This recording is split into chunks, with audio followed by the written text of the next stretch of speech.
So you didn't go to boarding school? I did not go, and I was shamed for it also.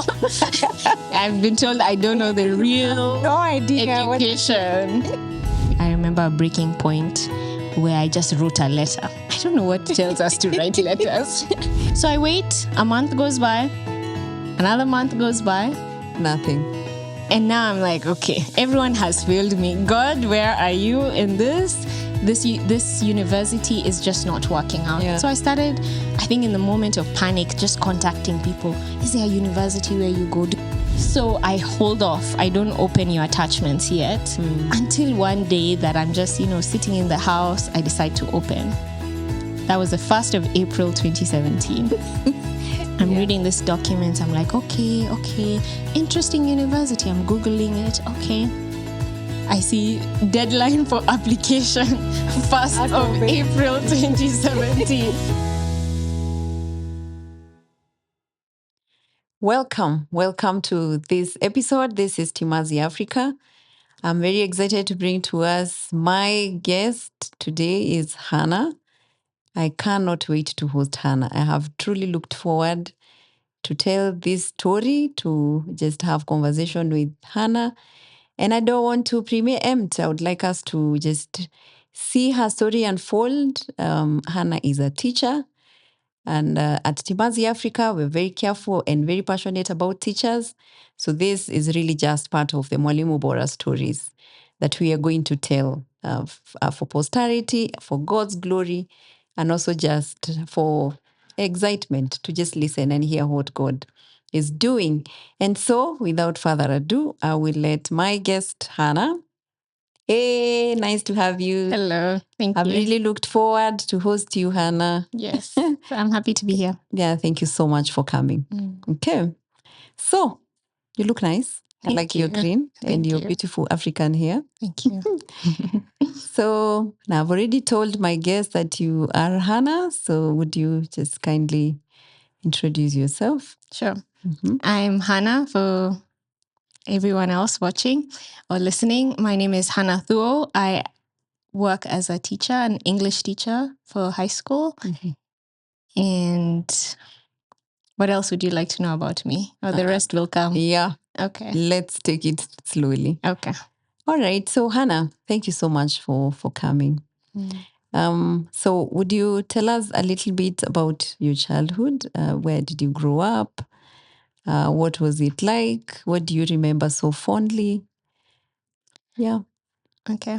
I grew up here in Kenya, Kahawa West area is where it all began. Okay. I was raised in a small family. I have one younger sister, and we were raised with Christian values, and my parents were in full-time ministry, so we had So you're a PK? Yes, I am a surviving PK. Happy to have made it this far. And yeah, so young memories I have from when I was young is a lot of family time, because my parents were in full-time ministry, but not full-time at a specific church. So we had a lot of like speaking trips or missionary trips together as a family. Okay.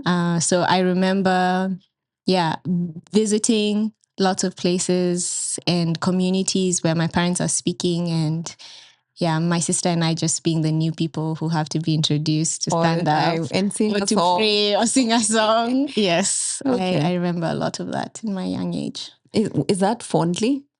Or do you feel like it was too much? I think they're fond memories. Okay. Maybe because I've not known anything different, and maybe also because my parents put us in those positions with pride and joy rather than in a forceful, like we didn't always sing. Sometimes it's read a verse. Sometimes we were just allowed not to participate. And so I think it was in a way that had us enjoy, and having my sister through it, I think made it fun because I didn't feel like I was in the spotlight. So I think my sister and I kind of grew in that sense that wherever we go that's new, at least we have each other. Wow. So it's not embarrassing. Okay. Yes. I'm so glad to hear that. Yes. I think a lot of pastors' kids would rather undo their childhood. Yeah. I think it kind of helped that my parents weren't linked to a specific church. So we didn't grow up with that pressure of that church knows us as pastors' kids. So sometimes it's this church, sometimes it's a high school, sometimes it's a university campus. So so it's variety. yeah. So they see me one day, don't see me again. You again. So there's no pressure to perform. Good. Yeah, Okay. So I see the difference. Yeah. Yeah. All right. So so at what point do you remember joining school? Oh, I remember joining school.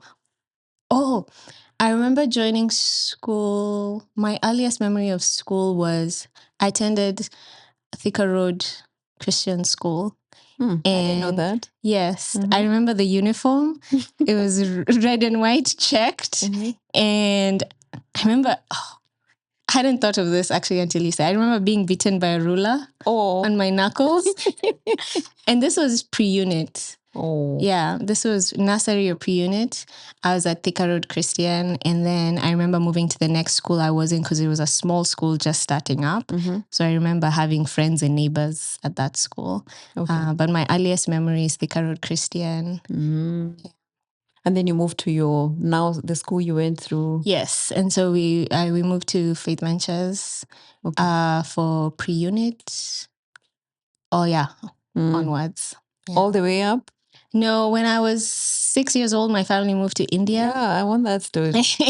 And so my world was shaken up because I moved from being in a small school in a familiar country, in a familiar community, to being in a country where I'm wondering why they're not understanding my Kiswahili and my Kikuyu, because those were my favorite languages to use.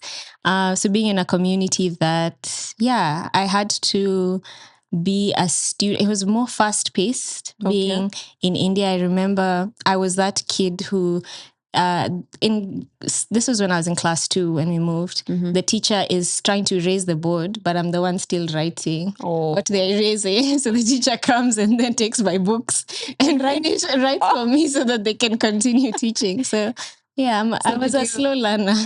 So you had to learn Gujarati or? No, we learned in English, thankfully. Okay. But I did take Hindi classes in Kannada, which was like the language of the state we were in. But I think, if I remember correctly, we were exempt from exams. For Hindi? Yes. Okay. So we could take the classes, but we weren't expected to pass. So, yeah. So your parents moved there for? My parents moved there for university. They were studying for their masters. And so that was now when I'm done with university, I cannot imagine how my parents both were studying and raising a 6-year-old and a 3-year-old. But my parents did their masters in theology there. Okay. And for us, we went to school with the regular kids. I remember vividly going to an interview at an international school, but we didn't go to the international school. We went to the local school with everyone else. And I have really good memories. Wow. And even stay in touch with some friends from there. Oh, is that so? Yes. How long were you there? 3 years. 3 years. Then you came back to... Yes, that was another one. So 3 years. Now I'm speaking English and with an Indian accent. And shaking your head. And shaking my head.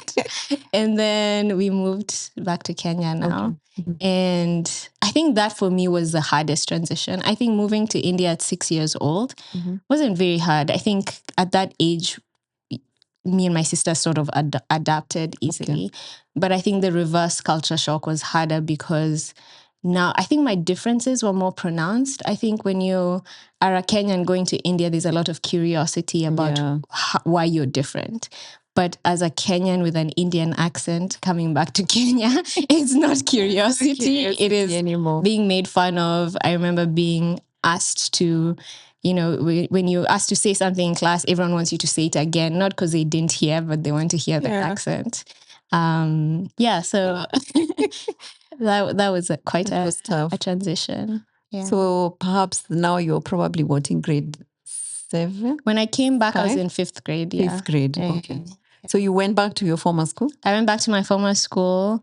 Some of my friends were still there when I moved back to that school, made some new friends, and yeah, sort of adjusted. It was a hard adjustment, Yeah. but I think I was grateful to have the support of my parents. I think they understood, and I think because they had such a good perspective of life in India, Yeah. and because they saw that as something that gave us good experience, good cultural exposure, good friendship, then I never got to that point where I felt ashamed of the place I'd lived in, and even what people made fun of, I still held with pride. Oh, that's so much. Although I think I learned to code switch really fast and got rid of the accent, as that one had to go. That one was ruining. That one needed to go. Yes. Okay. Yes.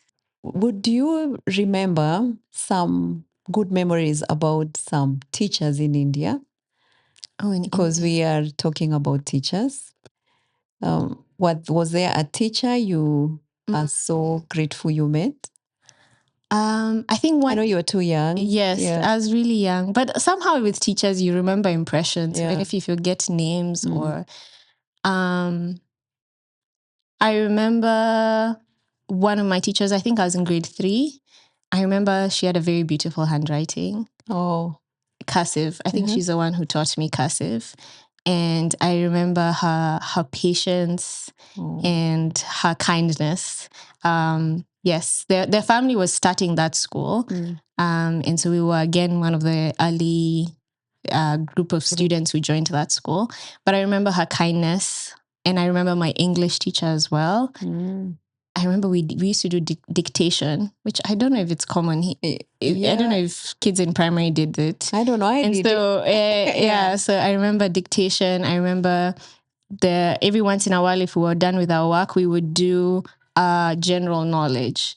So if we're done with English, we'd get like an encyclopedia or something, and just get lost in fascinating facts about the world. About the world. Yeah, I think for me, the teachers that have the biggest impression are those who are patient and kind, because I was a slow learner, so I needed a lot of that. You needed a lot of that. Thank God that you found it.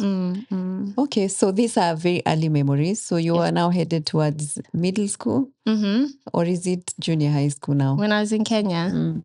So that's grade 5, that's 6, middle school. Middle school. So now you're transiting to what is this? Junior high school.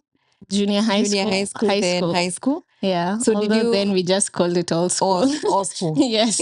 So did you do all your schooling in that school? Yes. All of it, so when I came back from India in grade 5, I stayed in that same school until the end. Until high school? Until the end of high school, until 11th grade. So you didn't go to boarding school? I did not go. And I was shamed for it also. I've been told I don't know the real education. Yes. What was it like to come home every day? Or you don't know anything else? I don't know anything. Oh, I did go for several high school camps. Yeah. Where you shower with cold water, or you run to the hall to get food. I did have several of those experiences, and I have to say I was always very surprised that you could live like this for the rest of your life. I know it sounds very privileged to say that, but yes, I didn't have that experience. And now as a teacher, from a teacher's perspective now, what people were kind of making fun or teasing me that I've not had the real school experience of boarding, shower with cold water. You have to rush to get the good food or that. Oh, now as a teacher, I wonder, why do we celebrate this? This is torture. Can you imagine? You're very lucky. Some of us went to boarding schools and I think we had a good experience. My Kenyans are so resilient. I know. It's okay. Yeah. So I don't think you missed much, just for your information. No. Yeah. I'm grateful to have had a lot of access to my parents and every day and community. I think I got that. As it says it takes a village to raise a child.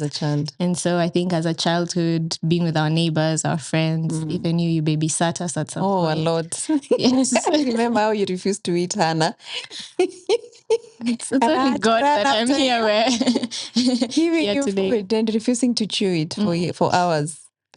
Look at you now. Anyways. So tell me about your high school years and what it was like to be a teenager that comes home every day, and whether, because you said you were raised up in a Christian home, at what point, if you know the Lord for yourself, I know you do, did you actually do that? So I've asked like 2 questions. So you can answer the first one. What was it like to be in high school? I think there were 3. There are 3. Okay, fine. Let's answer the first one. Okay. What was it like to be in high school? In high school? Especially the day school. Was it, what sort of school was it? You know, and what would you say your experience of being a teenager in a high school was like if you were to, and you think about it, thinking about the teacher and the teenager who is listening. Yeah. So my high school experience was, I mean, thinking back then was just normal for me. Yeah. But now that I look back, I find it very interesting because the school that I attended had a very individualized model of learning. Okay. And so, you know, you go to school, you have your books already set out, you have to set goals for the day. For yourself? For yourself. They're teachers. There are always 2 teachers in the classroom. Okay. One is called the supervisor, who supervises learning and has a more academic role. And the other one is the monitor, who mostly marks work and has a more administrative role in the classroom. But for the most part, the curriculum is tailored in such a way that the student carries out their own learning independently. Okay. Now, the good thing that I had from that experience that I carry on even to today is the ability to set goals and to see learning as self-driven. Okay. Your own responsibility. Yes, Okay. because I think there's a temptation. I see it a lot in my students, and I kind of understand it, that I'm not learning because of the teacher. You know, the teacher did this, the teacher taught this, or the teacher didn't teach it. That's why I failed. And so I think that kind of grew in me, that ability to be independent and to manage my own learning. But in high school, I think I missed the collaborative experience of learning together, doing exams together, studying, because the nature of an individualized learning curriculum is I can be at this stage of grade 8, but you could be here. But you're in the same class. But we're in the same class and you're slightly ahead of me because I'm a slow learner and you're working harder. And so, yes, I miss that collaborative. It was only in university that I got that experience of we're studying together for exams, or we're taking this class together, and you know. And so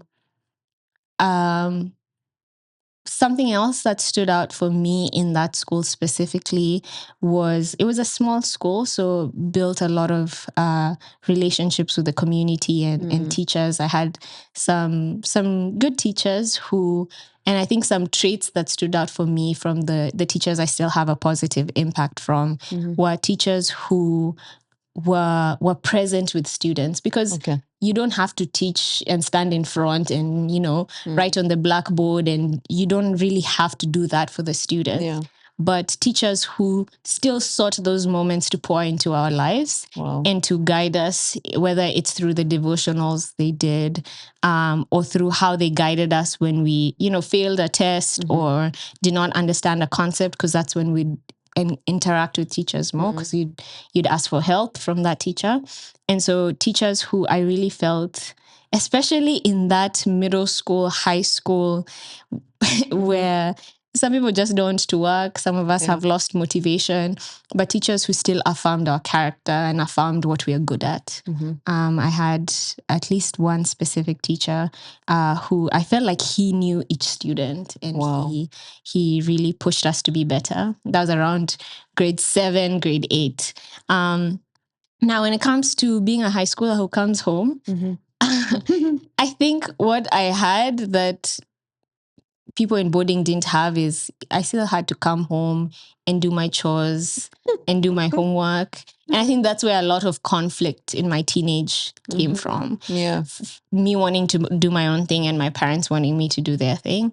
And so I remember that, especially when I was around 15, 16, being a very turbulent time because I just wanted to do things my way in my time, but I was living in my parents' house. And so they have their own system. And I think that's everyone. Yeah. At some point, you have to find that space where you're still your parents' child and you're under their roof. And so, yeah, I remember my mom and I fighting a lot over simple things like washing dishes or getting things down. Really, I had a lot of lectures of, there are women in this house. I left, I came back. My house is the same way I left it.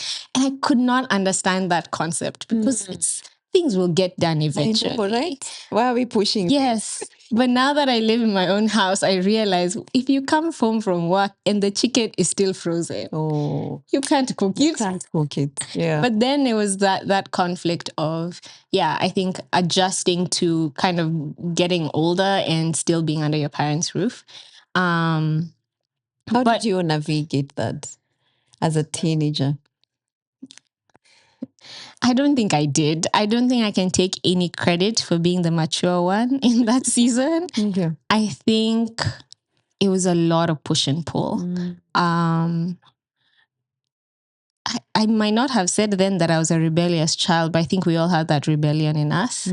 And I think it was a lot of push. I remember a lot of lecturing, scolding, yelling, all those things that, And I just remember a breaking point, especially in my relationship with my mom. I remember a breaking point where I just wrote a letter. I don't know what tells us to write letters.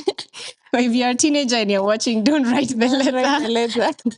Because just talk. Yeah, just talk. Yeah. But also I think there's also a generational thing with a generation that didn't just talk with their parents, which is my parents. Yeah. And then my generation that doesn't know how to talk, but needs to talk. And so I think the letter served its purpose in that moment where it was everything I thought in all my anger and frustration. I think my breaking point was seeing my mom's reaction to that letter. I think it was very hurtful and it was very ignorant, rebellious, all of that. I think it came from a very entitled and self-righteous place.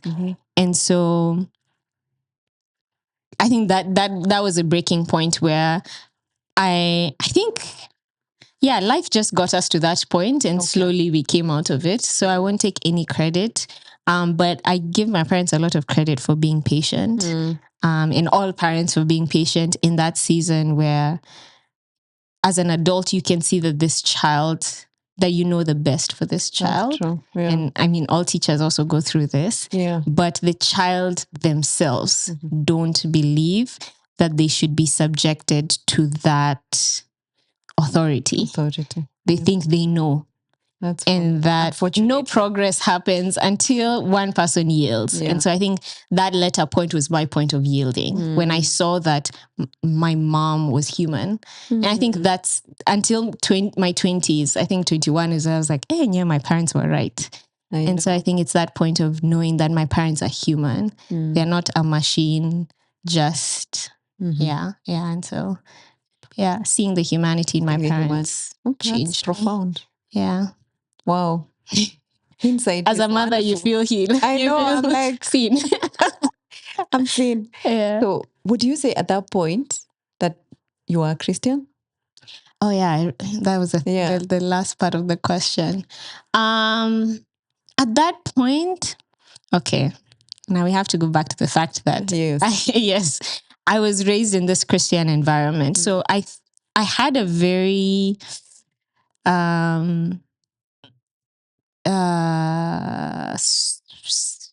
my view of what it means to be a Christian from when I was young was to be a good person. And so if you ask that Hannah then, I was like, yes, you were a Christian. Yeah, even though I'm just telling you I wasn't doing good things, I was arguing with my parents.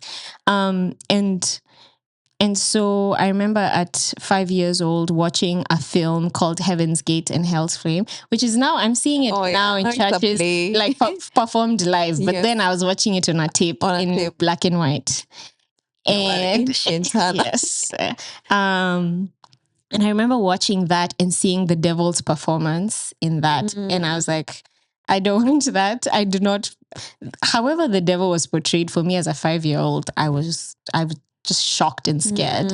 And so, in a way, my first sinner's prayer was from a place of fear. I don't want to go to hell. I want to go to heaven. Yeah. And so my mom prayed with me. And so since that time when I was 5, I thought, okay, to be a Christian was to be good. Yeah. And so I tried to be quote unquote good, but in that mindset, good just is good to others. That's you know. true. So when people were seeing, I was good. Yeah. What people were not seeing was the yelling, the fighting, the conflict or tension that I had in my teens. And so the point that at which things change is, I think in my teens, it got harder and harder to be good because I think it was starting to feel like a performance. Yeah. And it was starting to feel like, and yeah, trying to be good does not help me because I'm being good for everyone else, but I'm just feeling it's not working for you. Yeah, I'm not feeling like it makes me better or gives me peace. You're avoiding the bad things just for the sake, but you're not really enjoying the good. You know, the good then was, you know, you have to dress well, talk well, you don't have a tattoo, you're not out drinking. that was good. But really, that's all for other people. For you, it's not about there's you. nothing. Yeah. And so I remember just having an internal tension that I'm not good enough and feeling that the more years I'm being good, I don't feel like God loves me more or I'm getting anything out of it. And so what the changing point, or whether the my understanding of what it means to be a Christian changed, was my last year of high school, I believe. Okay. We started having a Bible study that was led by you. And so it was a girls' Bible study that we really enjoyed on Friday evenings. I think it was after lunch. We'd come to your house. So our school used to neighbor the Trinity Fellowship Center where you worked. And so I actually don't know how you ended up with that role. I was just asked. You were just asked to help by these teenagers. Yes. Yeah. And so we would go to your house or your office there. Yeah. And we just have Bible study. Sometimes we just talk. I remember days where we just vent. We would bake. Yeah. Right now, I see that as such. I think all schools should have that, either with a teacher or with someone, because it's really a space where you feel seen. You're not just a student or a project. It was very fluid. And I think that was something great to have. And so praise the Lord. Yeah. And so I remember that specific Friday, out of nowhere, you had a mission that day. Because there are days I remember we were reading through a book. Yeah. I still have that book, Courageous Teens. Yes, we were going through Courageous Teens, and sometimes we just talk. But that day you came with a mission. You said you want to explain, why did Jesus have to die? Yes. The gospel. And you're very serious. Yeah. And we were there because we had built a relationship with you, and so we were just listening, or at least for me. And so you started explaining the gospel, basically. Then, we were just listening. I was not like, oh, I think she's telling us the gospel now. Yeah. But we were just listening. And I remember you asked the question, why did Jesus have to die? And you started sharing. I remember the passage you read was from 1 John 1. The propitiation. Yes. You talked about that, but you also spoke about the verse of, if we say we're in the light, but we do not walk in the light, then we're not of God, because God walks in the light, paraphrased. But at that point, I'm just like, tell them. I know, right? Tell them. They need to hear. My cousin needs to hear that. I'm good. I got it all right. Got it all. I'm not drinking every weekend. I'm a good Christian. And I vividly remember saying that to myself that, I think this is good for someone else, or maybe I even took a note. But as you continued to share, I don't know what happened. Oh, I know what happened. It was the Holy Spirit convicting me. Yeah. I just started, the finger started pointing back, and I started asking myself, why did Jesus die for me? Was it just so that I can not drink or not do the bad things? But also something that stood out for me from that Bible study is you started talking about salvation as something that was for God and his glory, not just for us. And so that we can live a nice life and we can be good. And so that really changed my perspective. Wow. And so I think at some point I raised my hand. I don't remember what I asked. I think I asked something like, so does that mean, I think I asked, so does that mean I need to repent or something like that, or confess? Because I was genuinely, this is the first time it's clicking. And so I'm like, but since 5, I've been following this God. Why do I suddenly feel uncomfortable? Or why do I suddenly feel small and not good? I suddenly feel bad. I suddenly feel guilty. I suddenly feel like I need this God. And I believe that was only God's grace and the Holy Spirit's conviction. And I remember I was crying. And so I still kept asking you, because it's very embarrassing for me to get saved now. I know. I think the flesh was really fighting. I was like, so do I need to pray the prayer again? Do I need to tell people I just got saved? But I don't know, you had such a gentleness and a calmness, and you didn't even give us a repeat after me prayer. You said just confess, talk to God. And I think later you told me it's okay. When you prayed when you were younger, you don't have to cancel that out and see it like you backslid. There was still a point of knowing that God is great and God is good and believing in him. True. And then now you have that moment of surrender and repentance, and that really turned things around for me, because I submitted for the first time. Wow. And like a load was taken away of being good. And well, it didn't happen instantly. In a way, it started a whole journey of stop trying to perform or please, or just walk in God's complete work and God's goodness. And it was amazing to have that assurance that I'm loved, not because of what I've done, but because of who God is and his salvation. Oh.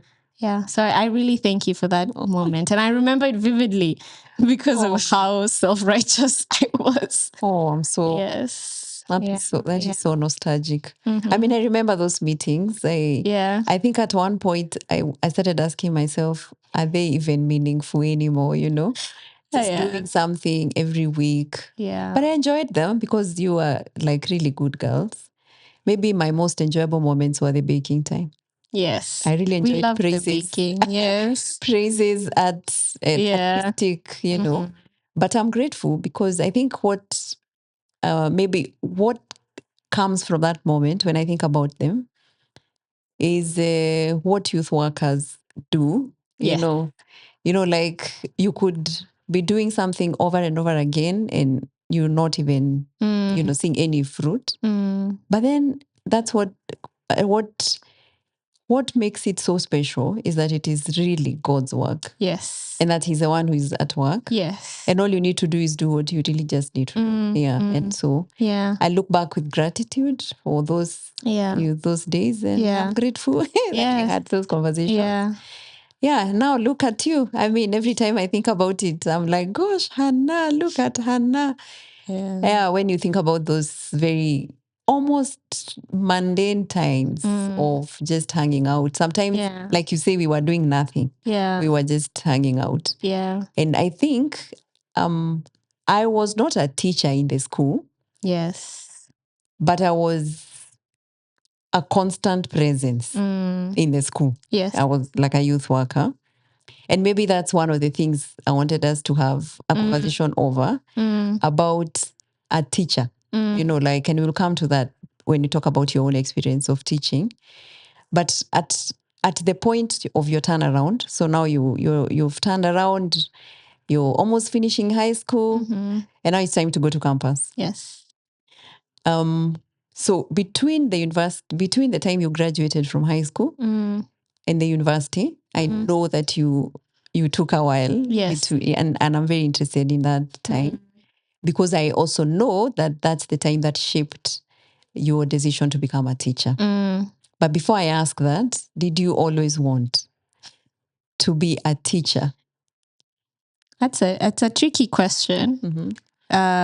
Because, well, yes and no. Yes, in the sense when I was 6 years old, my dad vividly remembers. Yeah, I hear him sitting. Yes, he was sitting inside the house right next to the window, and I was talking with my friends outside. So this is India or here? This is before India. Before India, okay. So probably 6 or 5.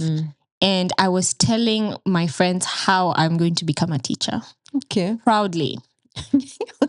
Proudly. And even then, I think before India, or maybe after, no, it was before because we were living in that neighborhood.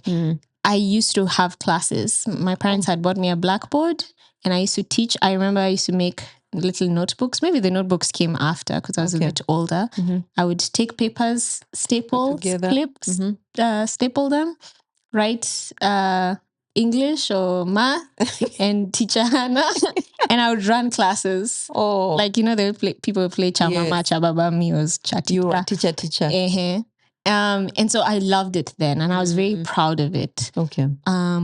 But when I joined, in my middle school years, in my high school years, everyone is saying they want to be a doctor, a lawyer, a pilot. An engineer. Teaching was just not looking like something you say proudly. Yeah. And so I think between the place of dreaming and the age of dreaming of what you'd love to become to the place of reality of, okay, what I become is what pays me. It's a career. It's my status in community. I lost that. And so for a long time, I did not want to be a teacher. Okay. I found it doesn't pay well. I don't know any teachers who are fun. And I had some good teachers, but even for some of them, it's kind of like they got into teaching. I didn't have that person who dreamt to be a teacher and loved it and wanted me to become a teacher. So I did not. So you'd not always want to be a teacher? Yes. So now that I know a little more, I know you wanted to do interior design. Yes. And I wanted to be an interior designer. I don't know where that came from, actually. Well, maybe. So one of the things I loved to do outside school was art. Okay. And so I love drawing. I love painting. Yeah. My mom had started doing some of that when I was in India. And so my mom had taken painting classes, candle making, arts and crafts and all of that. Yeah. And she would do it in the house, and that she would do that in her community work. And so being exposed to that, I loved it and I enjoyed it. Yeah. And so I think when everyone was saying what they want to become, there was this thing of, okay, what do you like doing? Become that. Okay. Right? Yeah. And at 13, 14, I'm not teaching. Yeah. I'm not in a classroom. And so that's where interior design kind of came out to, because art was not a career. Yeah, certainly. When I was 13, you cannot say you want to be an artist or a musician. Then it was wasting your time. It was very frowned upon. Yeah. And so I think interior design kind of was born of that. But my parents still encouraged my teaching. I remember they would call my cousins or call friends, and they would ask me to set up art lessons during the holiday. So we'd have friends or family stay with us for a week. Yeah. And during that week, I would teach them art, and some would pay, or I would sell some of the things I made. Yeah. And so I think that teaching was still cultivated quietly, but never something I thought can be my passion or my calling. So what would you say ignited the passion again to become a teacher? I think God just forced me. Because I will not take any credit for it, because I think I was like a kichwa ngumu or something that was not turning, that had to be turned back to it. because after graduating high school, I said I want to, be an interior designer, and that was a dream. But I took a gap year, as a lot of people do. And in that gap year, I attended a discipleship program in Zambia. Zambia specifically because I, again, wanted to be away from my parents' Christian bubble. Yeah. I was like, let me see if this Christianity, it works if out it there. stands. Because even getting saved was within, the school community, the neighborhood that my parents lived in. And so it was just I think partly a desire to travel, but also a desire to really see if this sticks deep enough. Yeah. And so I attended a discipleship program. It was just a 3 months program. After I finished my 3 months program, I decided to stay at the organization as a volunteer. Okay. I still wanted to do interior design, but 3 months was still like January to April or around then. I think it was end of January to April. And so it was people join university in September. Yeah. So I was like, I still have some time. So I went to do the volunteer program, but it was as I was doing that volunteer program that... So what were you doing, the volunteer program? Everything. Okay. I did several weeks in the farm. So I tried farming. It didn't work. It didn't work. It was a lot of pruning. Okay. I grew a lot in character through pruning because there was lemon trees and I'd get a lot of scratches. And weeding and carrying sand and sitting in the hot sun because it was a greenhouse. I worked at a clinic in the kitchen. The kitchen also built my character a lot because I remember having several disagreements with the leader there, and God was really humbling me through this time. And that's why I encourage a lot of you, if you don't know what to do, volunteer. Just volunteer. Just volunteer. Isn't it? Your character just grows. Yeah. Because God values more who you're becoming than what you're doing. And so... That's profound. Yeah, I worked in the farm, in the clinic, in the school. The school, I was just helping kids read, covering books. It was literally just volunteering. Yeah. But the way that the organization ran the volunteer program is we had Bible study together on Wednesdays.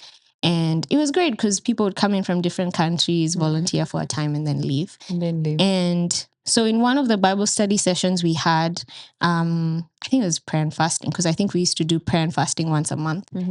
Someone was sharing about deceptions and was encouraging people to seek God's way rather than the world's way.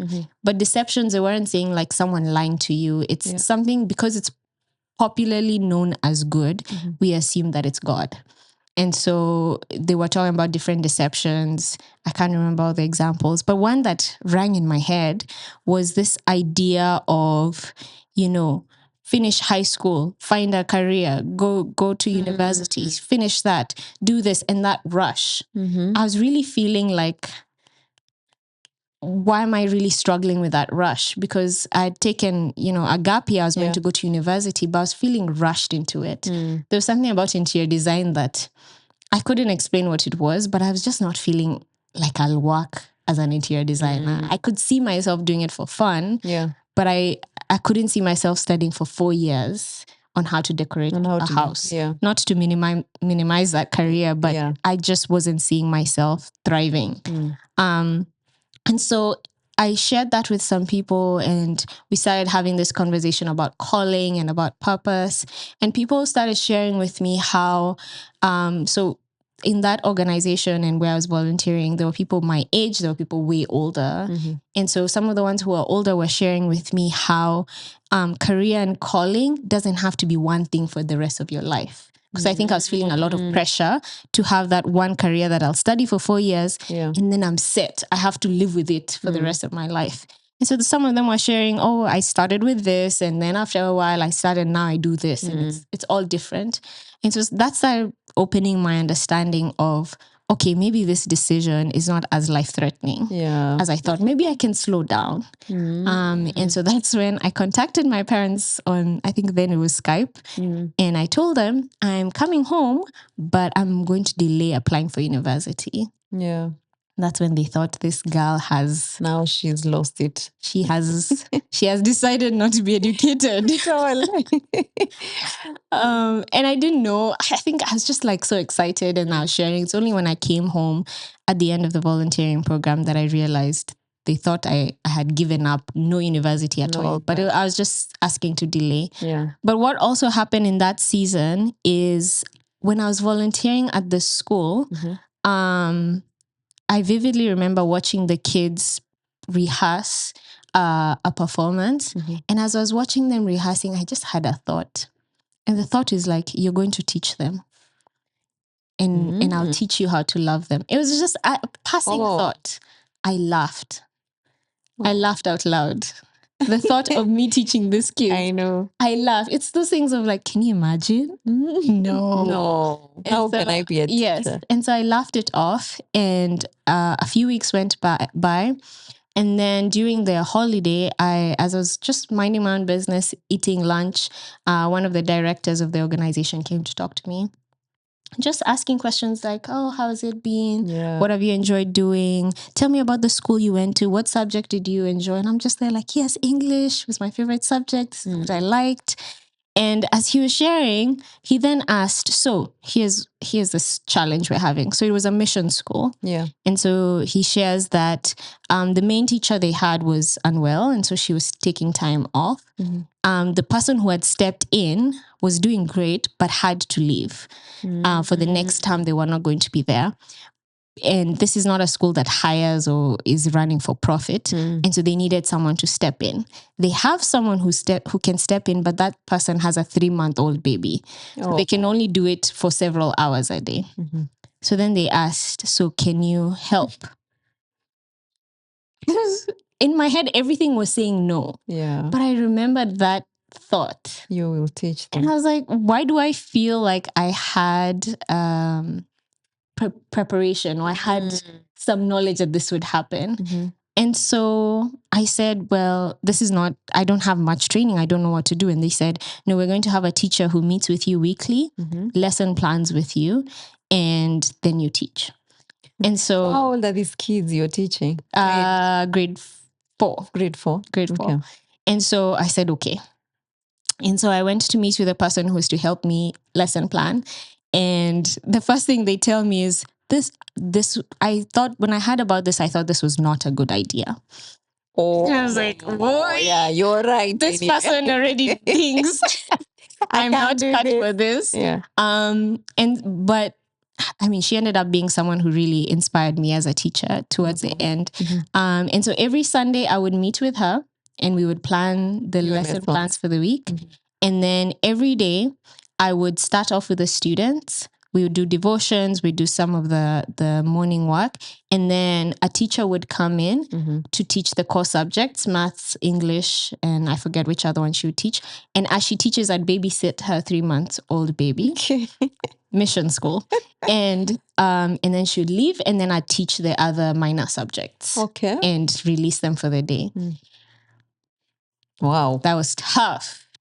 It was tough because these are kids of the community who, when they get angry, they don't speak my language. Yes. These are students who need discipline. They need authority. And I'm very soft-spoken, I don't exert my authority. Yeah. And so that was a challenge for me. I remember standing vividly. I remember standing at the door, looking out and saying, I'm going to run.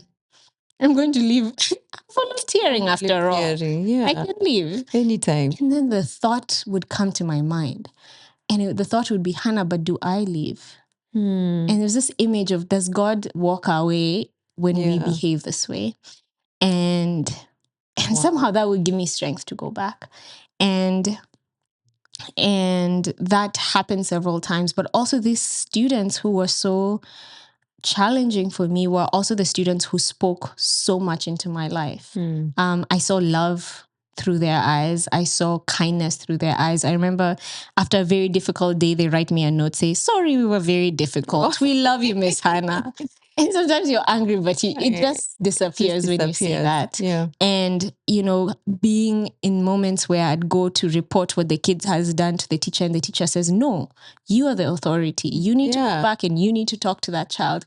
And I'd feel like, how do I do this? But that's a principle I've held until now. If you don't correct the child and send them to the principal, then your authority doesn't matter. And so I grew a lot in my understanding of what does it mean to love unconditionally and relentlessly, and what does it mean to be present or to even be loved by God. That's true. And so that was a very interesting experience. But surprisingly, after that, I was like, for sure, now I do not want to be a teacher. I do not want to be a teacher. That lesson, I was very difficult with God. And so I said, maybe I can do child psychology. But this teaching thing, I think I'll be the one who's remembered, because you never forget the teachers in your life. That's true. I was afraid of being remembered for the bad. Because again, I have this thing in me that just wants to be good. Yeah. And so I came home and I told my parents, I'm not going to university yet. I'll still figure out what it is. Maybe I'll do some ministry work in the meantime. So how long was the volunteer period? 5 months. Oh, wow. So you've been in Zambia 8 months now? 8 months. Yeah, I was in Zambia for 8 months. Came home around November to explain to my parents properly how I'm not going to university. Yeah. I don't know how, but my parents would just come quietly listen. Later, I found out that they would go and pray in Jesus' name. Change this mind. What is this? Yeah. But they would just calmly listen. Then they would like share, you know, every once in a while you hear something like my dad saying, Hannah, you know, a university education is very important. I'm wondering why are they saying this? Of course, I want to go, just not now. Just not now. But what happened is when I came back, I didn't have a plan. I was just my plan was stillness and slowness. I'm not going to go in the rush of having to do something just because that's the next phase in life. Yeah. And so what happened? Very profound, by the way. It's God. Yeah. Because that. Yeah. Because most of us, I mean, we do life the way we see it being done. Yes. Without necessarily slowing down and asking, what's my path? Yes. Yeah. And sticking to that path. Because that was one of the challenges I experienced. Especially around the pressure of everybody else was going to school. Yes. And only Hannah is out here hanging out. So after those 8 months, my friends joined in September. It's now December. I'm home. Yeah. And so explaining, you know, the Kenyan culture, when you meet together, it's either you are number or what do you do in life? Yes. Where are you now? And what campus are you now? Yes. And so people would ask me, is it that you didn't fail? Yeah. Mama, you failed. What's going on? Why aren't you going? So you're good at art. In fact, I know someone who's doing art in Nairobi University. Yeah. In fact, I know someone here. I know a course. And so to repeatedly say, I'll go, just not now. I remember that was hard. Yeah. Was very, and also because I just felt like the command was just that stillness. Yeah. It wasn't that you'll become this or you'll do this. And so in short, you're saying, Hannah, that it is possible to be clear in your teenage. Yes. Because you're still a teenager. I was around 19. Yeah. That at that time you can actually make a decision to walk with Jesus. Yes. And so clearly. And hear him and him alone. That's profound. Yeah. But it's God, because I know, you know how at that time I was not telling the story like this. At that time it's like, why is everyone comparing me to Nani? Why are they not listening? Yeah. And so as in that in between of figuring things out, an opportunity for me to teach at a school now in Kenya came up. It was a school that I had attended before for high school. And they again had a very unique challenge that needed immediate attention. The teacher who was teaching was on maternity leave and was asked to extend. Yeah. And so they need someone, and I had taught at a different school. But also, I don't know if I've shared this with you, when I was in grade 10, in that school, there was opportunity to do teacher training. Yes. And I did it. I remember. For free credits. I was like, I don't think it exists anymore. Not anymore. Yeah. Yeah. So I had dropped Spanish. I was taking Spanish, and then I dropped it because it was too hard. How many credits did it have? Spanish had 2. 2 credits. So when I replaced it, I had to replace it with several other okay. to make it for make my it full. certificate. And so I took teacher training because I saw, okay, you have to attend a 1-week class, easy. And then you have to write a paper, easy. Not too much. Too much. Yeah. And so compared to Spanish, which was learning a language and I was struggling. And so I took that, but my mindset was not teaching. My mindset was it's a means to an end. Yeah. And even for that, part of it I had to do is, I think, 100 hours in a classroom. Yeah. So I was in the grade 1 class for 100 hours. But again, it was helping. Yeah. It was just being good. That's true. But so now coming back to this school, I'm already trained to teach their curriculum. And so my mom is also saying, Sasa utaka nyumbani, doing nothing. Just go. And so I said, okay, I'll do it. So for 3 months, I was at this school. And I got it was good experience comparing to when I was teaching in the village in Zambia, comparing now to this and seeing the privilege that we have in Nairobi to have Christian curriculums, and to the students I was teaching were from privileged backgrounds. They know the Bible compared to the ones I was teaching who don't even get love at home. Yeah. And so that grew me again as a teacher. But again, I was just helping out. I was just buying time. And so after I finished that 3 months, I decided not to continue. But then I got another opportunity from a homeschooling mom who just needed help. It all came as, it's just something small. But God knows he's turning this hard hat to right where it needs to be. And so I assisted at that homeschool. I think I was doing 2 times a week or 3 times a week. And then alongside that, I was spending time with friends who invited me for a missions Bible study.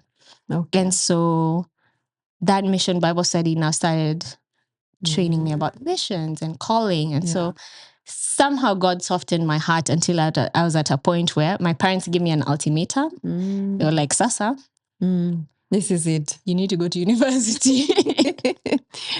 And my heart was soft enough to begin thinking. So now I think I was looking at not even child psychology. I was looking at guidance and counseling, which is something offered here.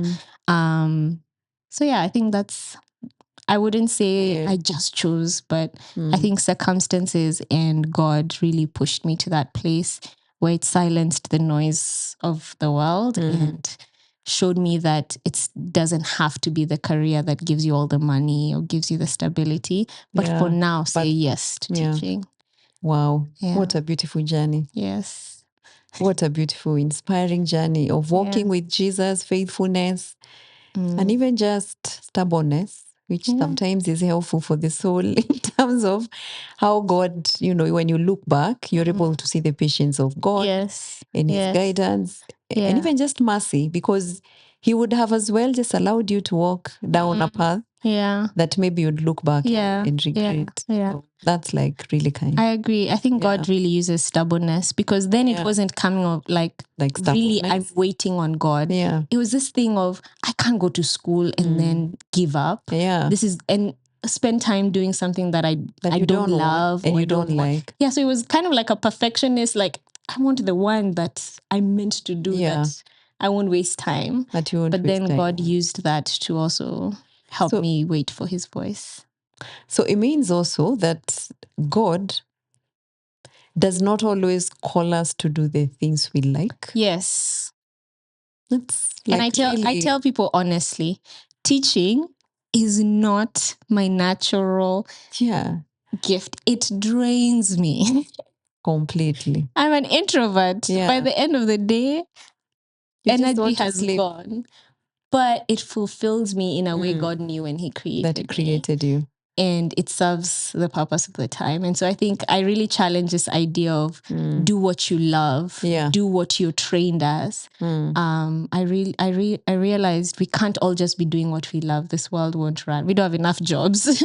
That's very controversial. Yes. Yeah, because I mean, ideally, what we pursue is, even when we are, the motivational speaker tells you, do what you love doing and sort of grow in it. But I also feel as if sometimes because God is not served by volunteers, God is served by the people he calls and also through the gifts of the Holy Spirit. So the idea of staying and waiting on God so that He leads you in the path He has chosen for you is a discipline that I think every believer needs to do. But also it requires a lot of just obedience and I think trust. Yeah. Because trust is what keeps us knowing that God truly knows what He wants. Yes. And because He has a full picture, then we can trust Him. Yes. And that trust comes from this idea of, see, He's called me. Yeah. See, He's good. See, He can do it. Then I can sign up for something I don't have all the skills for. Yeah. I'll be okay. You'll be okay. Because of who He is. That's very profound. Daddy says you must go to college now. So tell us about that journey and where eventually you ended up, and and now we know you are a teacher. So, yes. Yeah. So I was given an ultimatum on my birthday. I was given multiple choice. Okay. Here, 4 good universities in Kenya. Choose one. Apply. Go at least to the offices and ask. Do some. So I think my parents in their own way were experiencing the pressure. Yeah. I feel them. Yeah. Yeah. I think conventionally your journey was just a difficult one for everyone. Yes. So me, I'm experiencing my own challenges, but I'm not panicking. I don't know why I thought I'll just go eventually. Yeah. And so I'm given this ultimatum, and that put me in a bit of a crisis with God because I love and honor my parents and I love God. Yeah. But I'm feeling like I'm not yet there. Yes. You know, it's different for sure when your parents are of a different faith and opposing you that way. But my parents are of the same faith, but our timelines are not matching. Parents. Yes. Yeah. And so what had also happened along the way is that mission Bible study I was attending took us through the different role we have as Christians. And we talked about Christians are called to go, or your role could be to send. Yeah. Your role could be to give. Your role could be to welcome, or your role could be to mobilize. And that mission Bible study was taking us looking at the Bible from Genesis to Revelation and seeing that God's call to missions was from Abraham, which for me really changed my perspective because I thought God, Jesus as he was ascending, was like, and by the way, go. Yeah, like surprisingly, even after being in church for so long, and having my dad who's done a doctorate in missions, and I've sat in his sermons, it hadn't hit me how important missions is to God. I thought it's just one of the things. And I had this perspective of missions and missionaries as after you've worked and you've earned money and you're in your 50s, now go. Just go. Go and retire. Go to the bush, live there, preach the gospel. But when you're young, study, build this career, do things for God. Yeah. And so this mission Bible study challenged a lot of perspectives I had about missions and ministry. Yeah. And so as my heart was being softened to teaching, the other thing that arose is this passion for missions and this desire to go. Because of the 5 different roles that we have as Christians, I was like, giving, no, I'm not the most generous person. Sending, I don't have the resources to send. Mobilizing, I'm an introvert. I rarely mobilize people to do things. And as I was looking at all of those, go is the one that had me the most excited. Wow. I wanted to go. And because my schedule then was very flexible, I joined this Bible study and I did a mission. At that point, I arranged for like a exposure mission trip back to Zambia where I was. Okay. So I wanted my friends who, maybe I did some mobilizing then. Yeah. But my friends who were in university and couldn't commit to a 3-month discipleship, I was like, guys, just come check out Zambia. Come check out the place I was in. And so we did like a 1-week trip where we went by road to Zambia and we just saw the work they were doing there, just exposure. And then we came back. And so I had done that and that had got me excited about going. And then when we came back, there was an opportunity to do the same mission Bible study in Ethiopia.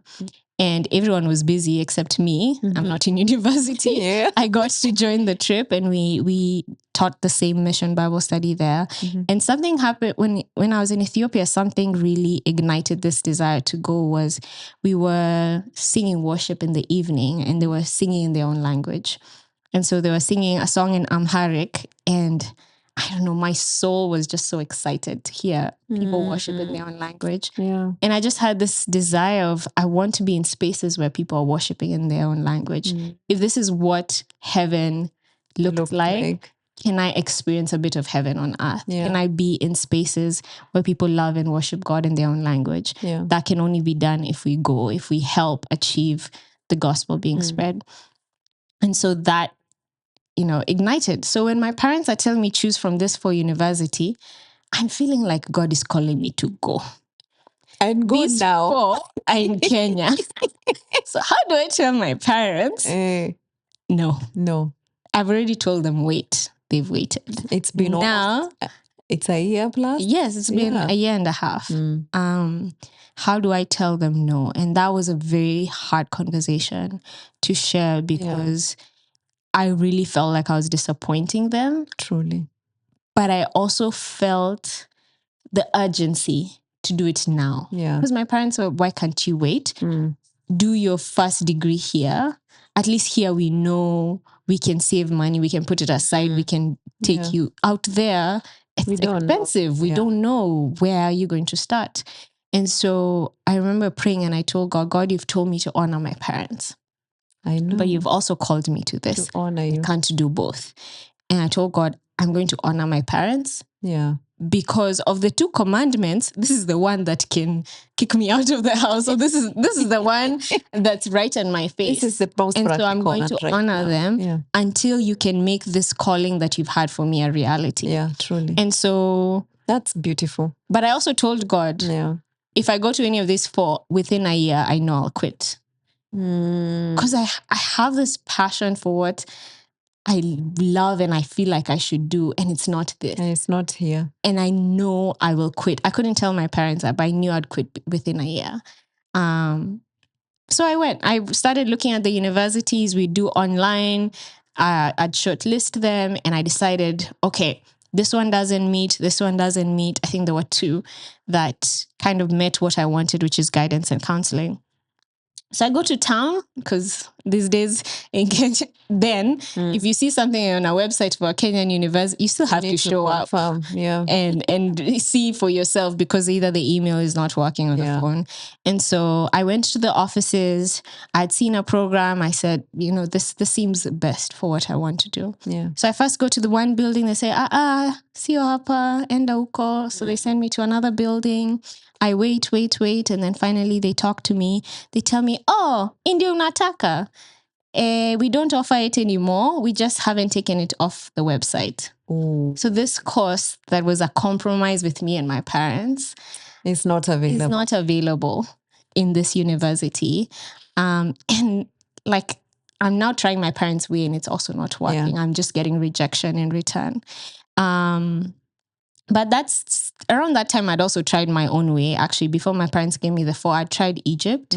I tried applying to Egypt for a scholarship there. And I was just getting emails in Arabic that were not making sense. I don't know if my emails ever went through. Yeah. And so I was at this point of, okay, my way is not working. My parents' way is not working.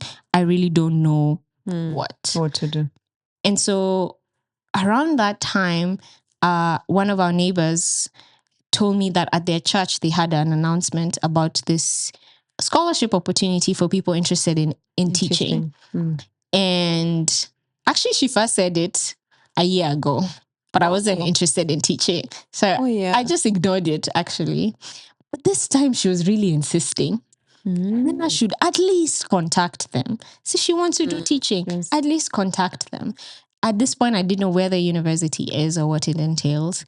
And so my parents now are the ones suggesting maybe just contact them. Like, we know this one hasn't worked and they don't have it, but maybe just contact them. So I said, fine, I'll do it. So So I send an email to the email address I've been given, tell them I'm interested. They tell me, okay, send this, and that, and we'll get back to you. I wait and wait. At this point, I don't know. I know the university is in Indonesia, and I know it's a scholarship. I don't know the name of the university. I've just sent my paperwork as a, opening so that they send me the application, or they tell me you've not passed the screening. Interview, So I wait. A month goes by. Another month goes by. Nothing. And now I'm like, okay, everyone has failed me. God, where are you in this? This university is just not working out. Yeah. So I started, I think in the moment of panic, just contacting people. Is there a university where you go? Do they offer this? I remember messaging. Now the teacher in Zambia who used to help me lesson plan had moved to Thailand. Okay. And so I'm emailing her, tell me about schools in Thailand. And she's giving me a list. Then I message my other friend who's in another place. Do they offer education? And I was like, God, what's this? This confusion, I don't like it. I can't. And so this is where you come in again in a very interesting way, because one day you come over and you're telling me I'm sharing with you about the people I've contacted and what I'm interested in. And then you tell me, by the way, my husband went for a conference in Indonesia. I don't even know if you said Indonesia, but you said somewhere in Asia. And they have a teaching or education program there. I think you'd be interested. And you're like, yeah, and I think we even have the email for the dean. Or let me ask my husband. He might even have the application form. Yeah. And I say, oh, wait, I think that's the same university. Yeah, that you were trying to contact. That you're trying to contact. And you say, really? And I tell you, I have not applied. I've not received any feedback. And so let me check. Maybe I'll send you the email. Then I tell you, no, don't. I'll feel bad if I double apply because I've already started the process. I won't. And then a few weeks later, I meet you again. And I tell you, they still haven't contacted me. And that's when you say, Hannah, let me just send you the documents. Just read them. And then you decide. It's okay if you apply again. I don't think they'll, anything negative thing will happen if they receive your application. So I say, okay. And you email them to me. But I'm still feeling like, this double applying is going to make me look bad. Yeah. So I hold off. I don't open your attachments yet until one day that I'm just, sitting in the house, I decide to open. That was the 1st of April, 2017. I'm reading this document. I'm like, okay. Interesting university. I'm Googling it. Okay. I see deadline for application, 1st of April, 2017. I think I just close it. We are done. What is this? This is the one thing I'm waiting for. My parents' 4 ultimatums are not working out now unless I change course and I just do pure education here instead of doing guidance and counseling. I also had this tension of I didn't do 844 and I didn't know how I would do your application. Yes, in a teaching experience in teaching in a curriculum that you haven't done would be an adjustment. So I wanted something that would at least give me a Christian perspective of international education. Yeah. And so I go and tell my parents, well, the deadline is today. I have opened the attachment. I've seen all the forms. The deadline is today. I don't know how things worked out that day because first, my parents were calm. Well, they don't usually panic, but, they could have said, oh, it's God's will. I think it wasn't meant to be. But they were very calm. My dad said, go back, make a list of everything they need in order of what's closest to us and what's hard to achieve within a day. And then he was very calm. And so I made a list of everything from medical checkup to a letter from the administrator from high school to recommendations to pastors. And so I come back with a list and then we just make a plan. My dad picks the keys. I enter the car. I think we did the medical first and carried everything that needs photocopying. So we went to the hospital to do the medical checkup. as we are doing it, my dad is calling and seeing the administrator who works at the school. Yeah. Are they around? And then Mr. said, yes, I'm at home. Just come. I will be happy to recommend Hannah and, write the form. And the pastor also is called, and then we find out that the pastor and I think there was another recommend. I don't know if you did a recommendation for me. I think so. That were not needed on the same day as the application. Yeah. So we just needed to release the form. You can send it directly to the school. And so somehow on that day, You managed. I managed to get all those documents together and sent. But along the way, I panicked because I realized Indonesia is 4 hours ahead. Yeah. So it's midnight already. Already, yeah. So we prayed and we said, God, if it's a portal that closes and my application is closed out, it's okay. I understand, deadlines and everything. But if it's just an email that they're going to get with my interest on my application, we hope that they consider it. And we go to sleep and we just release it. It was just those ones of we've tried. You've done what you want. We've tried. Yeah. If not, now we go back to square one and we really just alter things to what can be done now. And so Monday I get an email saying, Hannah, we're happy to receive your application. We'll get back to you within the week. And the application process started. And everything that I thought would have been a hurdle wasn't a hurdle. I think that's the interesting thing about God versus our perspective. Yeah. The things I thought would be hardest for God weren't. The easiest. But the ones that end up being very hard grow our character. Yeah. And so I ended up being accepted to study in Indonesia in a study to work program. And so studying for 3 years and then working for 4 years. For 4 years. Yes. Wow. That's wonderful. Now you are in Indonesia alone. Yes. How many miles away from home? Not knowing anyone. Not knowing anyone in a completely foreign country, culture, religion. Yes. Language, food. How would you summarize your time at UPH?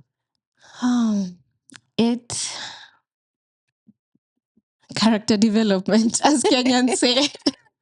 It was character development because I was very excited to finally do what I've waited for so long. Yeah. And that was, getting into university, teaching, and being in ministry and missions. Wow. And so I had these dreams of what it's going to look like. I knew Indonesia was, not the most open and Christian country. And so I was excited. It's like, just go find people, they must be a CU and, we can do things and just get that.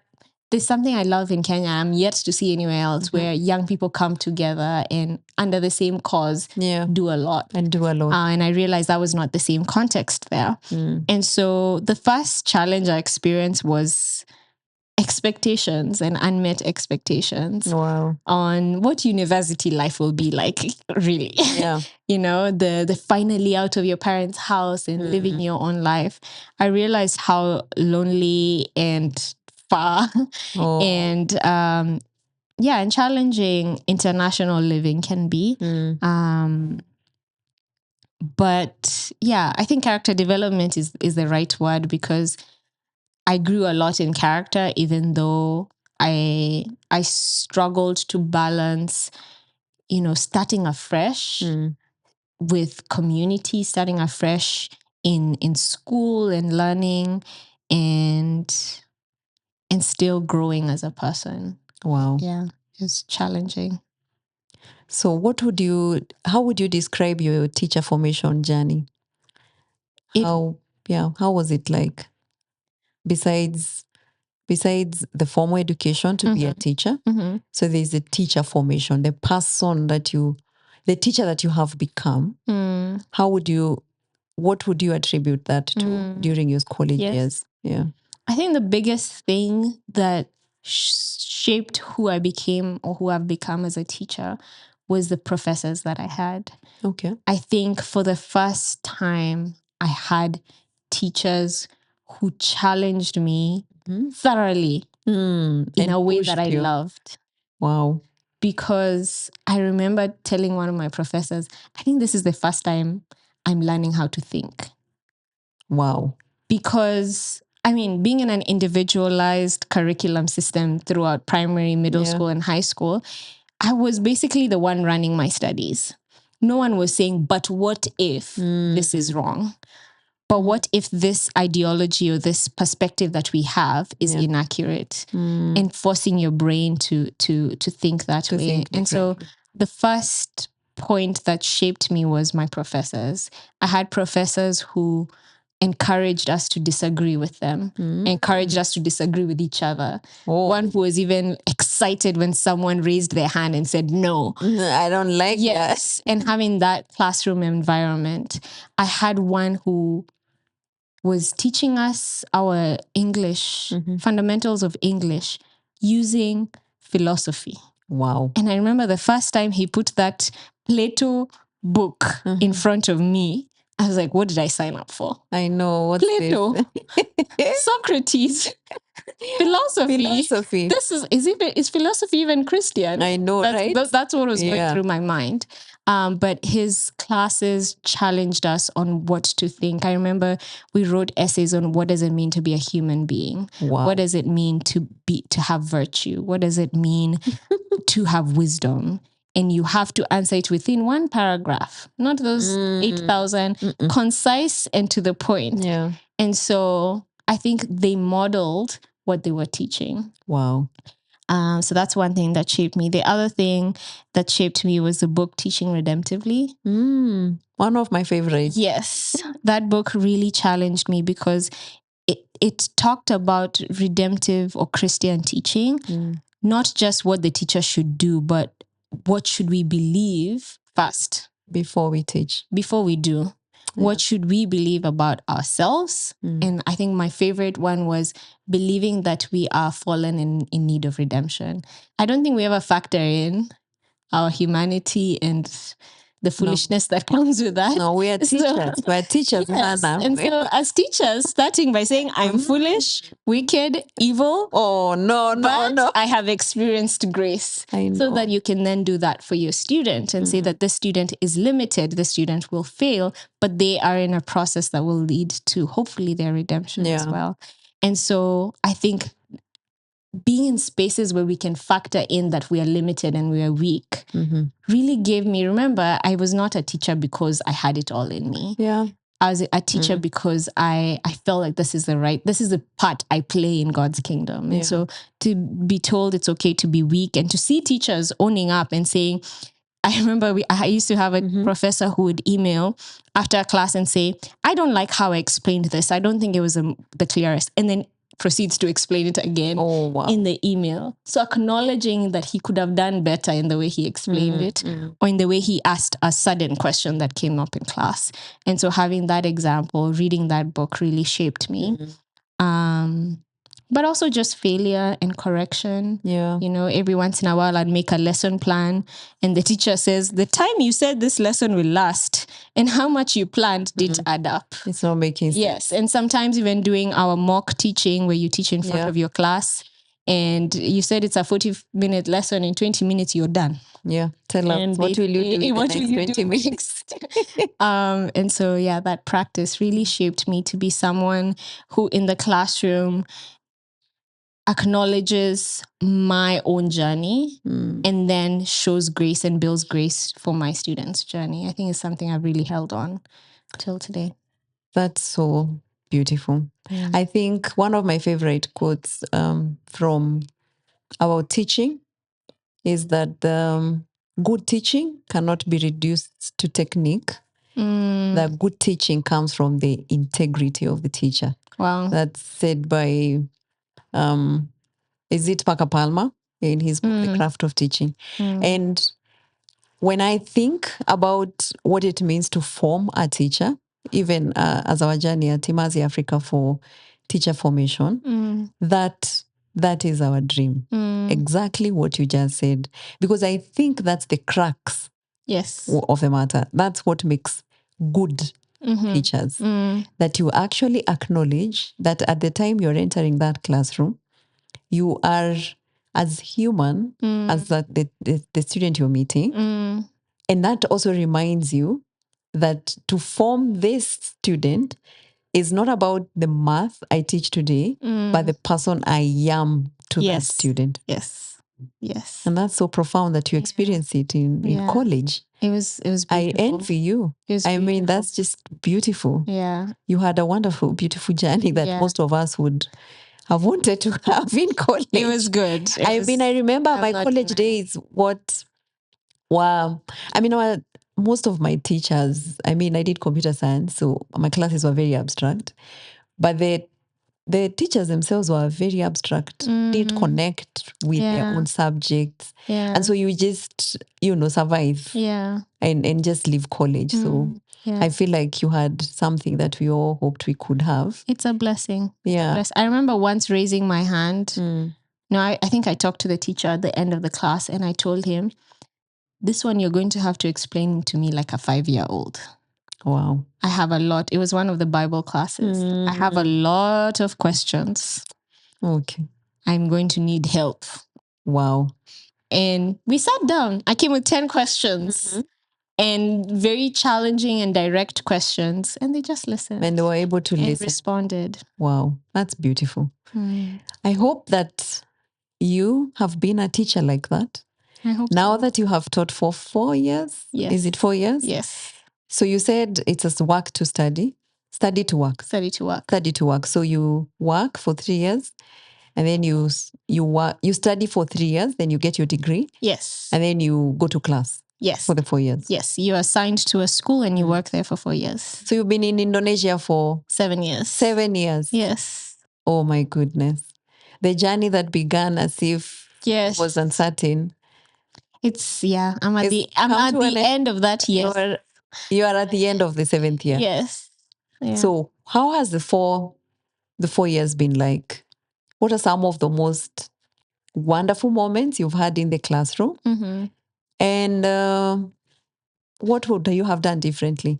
Well, what I've enjoyed the most is my students. I think the students are the joy of the teaching.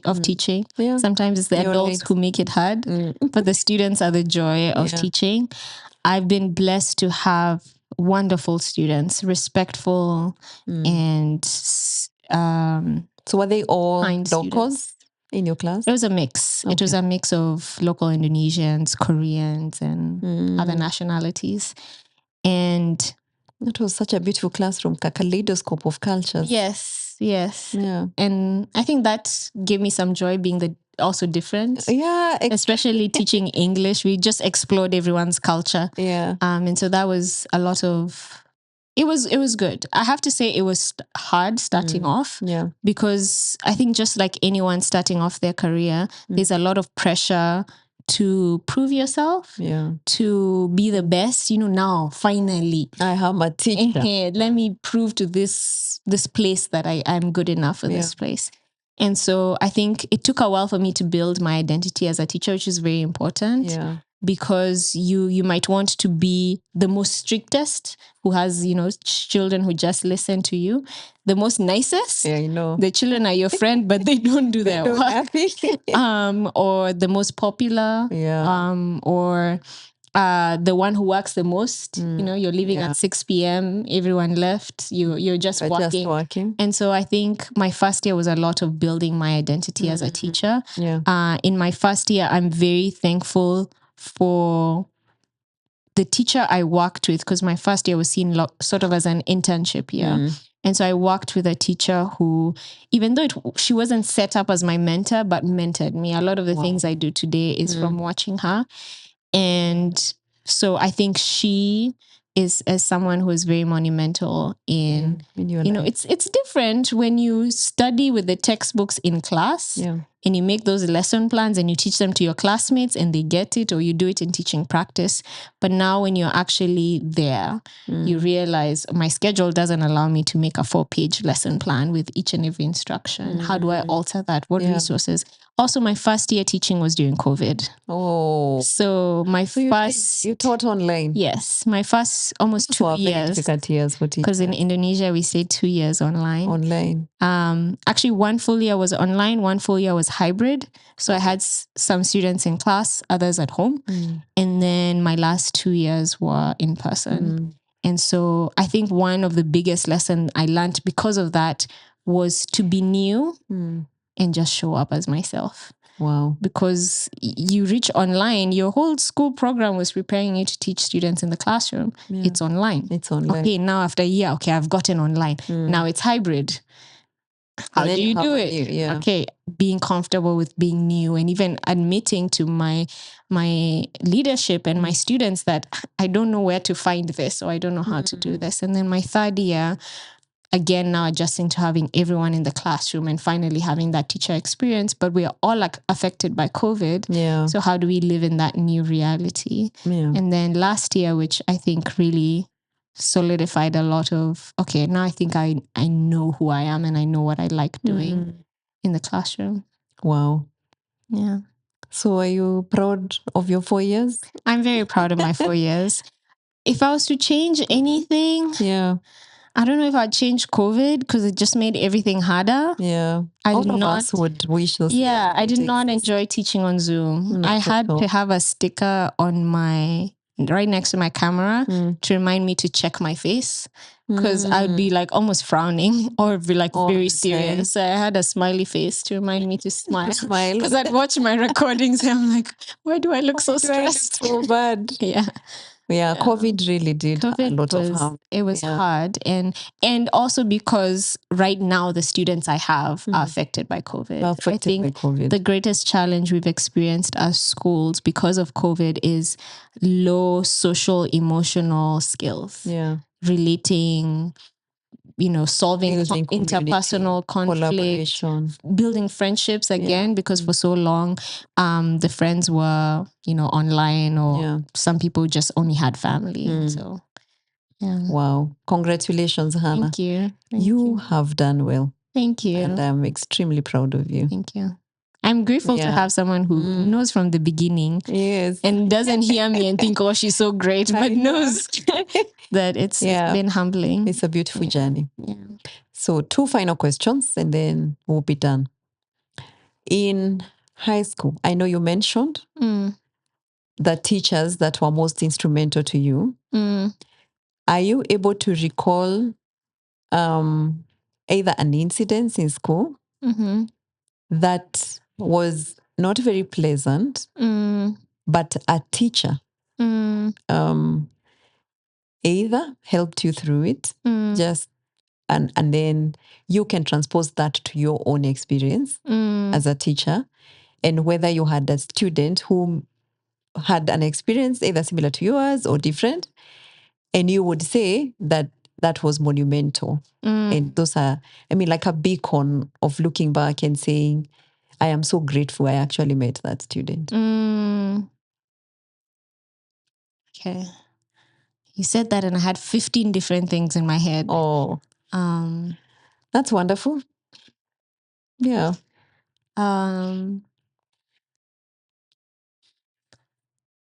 Well, in high school, the example I have would be you. Okay. Even if you weren't a class teacher, you were someone from the outside, not outside, but like someone coming in.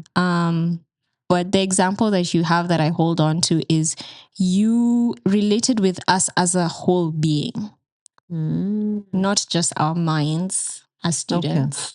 Okay. And I think that is something that's been monumental in the sense that I ask myself, how can I be that person to someone else? Whether it is listening to them vent, because sometimes my students come in and they just want to vent. Yeah. And holding space for that, of course, within the limits, like I say, we cannot gossip or we cannot, but within those parameters, but listening to them, affirming them, but also lovingly calling them out. Because I believe that's what you did that day when you preached the gospel.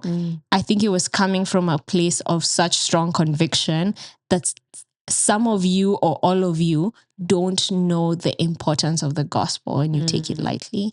And so I think having that balance is something that has impacted me until now.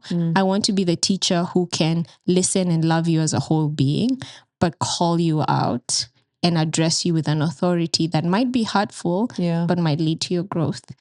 Wow. And so that's something I respect and honor you for. Praise God. Yes. Flattered.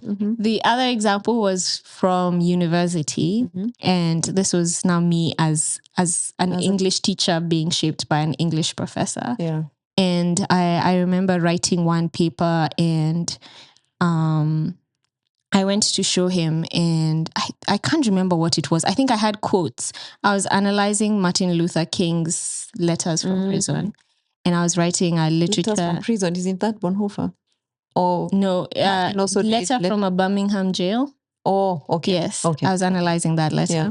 And so I had a lot of research to talk. I think I was analyzing his rhetoric, his ability to persuade. Yeah. And so I had written all this, and I was telling him, my quotes are really long. And so it's affecting my word count. Should I count it or should I not? And he told me, I can grade this as it is and it looks okay. Yeah. But I know you can do better. I can see that you're relying a lot on your quotes. You're not acknowledging who you're quoting, and you're not commenting on what they said. And so he gave me a resource, and he told me, I know you're done, but look at this resource and learn how to use it and try again. Oh. And so it was kind of like, oh, now I'm back to, I have to write it again. And so I rewrote that essay, and I got a good grade out of it. And I learned a tool of writing that I remember at least 3 months ago giving the same tool to another student. Wow. Because I was marking his essay, and he was also, again, relying so much on external sources. And just that sit down of, you're okay, but you can do better. And here is a tool for you to use. And so I think that professor specifically has shaped me a lot in my being a teacher. And I've contacted him. I contacted him when I started teaching and asked for advice. And, he gave me like a list of 5 principles that I should carry as being a teacher. And one of them that I love is acknowledge that none of your students, or very few of your students, might become English majors. So just teach your English. They might not like it. They might not need it in the future. Yeah. They might hate it. They might hate the books, but acknowledge it. That you're teaching this for this season, and it's okay if they're not as passionate as you are. Wow. Thank you so much for sharing your story, Hannah. Thank you for listening. What would you tell an inspiring teacher? A teacher that is in college, not because they wanted to be teachers, but as we say it, they found themselves, or they were put there by JAB, or COOPS, is it called, the Kenya Placement Authority. And they are now preparing to become teachers. What would you tell them? 2 things that come to mind would be, first, acknowledge that Jesus is a teacher. And we see that in scripture. And so we have an example of what good teaching is, and we can rely on him for that strength and that guidance as a teacher himself. That's the first thing. The second thing is, we can get so caught up in having it all because we think that that's what our students need. And of course, this is within every classroom. I can't just show up crying and say, oh, I'm showing up in my humanity. No. Yeah. But within the measures that you can, show up as your full self in your classroom, in your humanity, in your weakness, in your joys, and even finding the right stories to share with your students that humanize you, because a lot of our students are struggling and they think that no one understands, no one cares, or no one has even gone through that. And there's so much power in our stories, in our listening, in our presence. And so show up as your full self. There's an activity I did in one of the trainings I did last year. And that activity had us write a circle, write your name, and then write all the things that you are. I'm a friend, I'm a daughter, I'm a teacher, I love reading books. I love listening to music. And then learn to show up as all of those in your classroom. Wow. Show up as someone who loves music. Show up as someone who loves, of course, the right movies, age appropriate for your students and all of that. Yeah, that's an encouragement I'd give. So I want to go back to the point where we said we are not always called to do the things we love. And mostly, one of the reasons we do Mwalimu Bora is to encourage the student who is confused because they feel they didn't want to be in a teacher's college today. Yes. And we want to encourage them that God had them. And even though, like you said, you were not truly waiting on God as it were, but then He truly just guided your path in a very specific way. And through your stubbornness, He took you to the place He wanted you to be. So just encourage that student. A saying I've held on to for a while is where God guides, He provides. Whether that is your career, whether that is the route of traffic you took. Yeah. I firmly believe that where God guides, He provides. And we see that in scripture when he says there's no temptation He's given us, that there's no way out, that, be strong and courageous, I'm with you. And we see that in scripture, and truly believe. And that can be done by going to scripture and focusing on scripture that talks about God's character. And building up your understanding that God is sufficient, that God is good. Because I'm amazed at the realization of what does it mean to worship a God who's good. The word good has been misused, but good means He wishes us well. Even though His will is different from ours in some situations, it's still good. Very good. It's not evil. We live in a world where we know what it's like to have people with evil intention. And so take time to meditate on the nature of God being good and let that guide you in trusting that where He has taken you, He'll provide. And so in that course that you feel like won't pay much, like you feel like will take you through such a hard struggle, take you through a lot of government restrictions, trust that if God is guiding you here, He provides. But also in the moments where the adults frustrate you, as I often say in teaching, the children need you. And see the beauty you have, or the beauty in teaching, where you get to shape and inspire students, even as we wait for the adults to figure it out and treat us better, pay us better, guide us along the way. God is calling you to the students. Of course, He's also calling you to be kind and respectful towards your colleagues, but really focusing on, if God has brought me here, there must be something.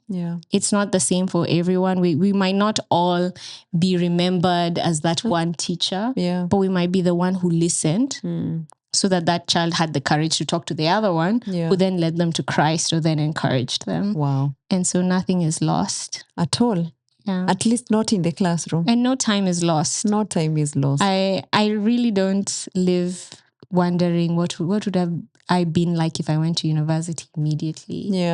If anything, I'm grateful I took my time. That you took your time and walked with God. Yes. Wow. What a beautiful story. Thank you. Thank you so much again. There you have it, Mwalimu. There you have it. Very grateful to have hosted Hannah here and just gone through the journey of what it means for her to have gone through the process of becoming a teacher, what it has been like. And this is our encouragement that Mwalimu Bora is what we are praying for. Thuo Bora Mwalimu. God bless you. Until next time, this is Timazi Africa. Bye-bye.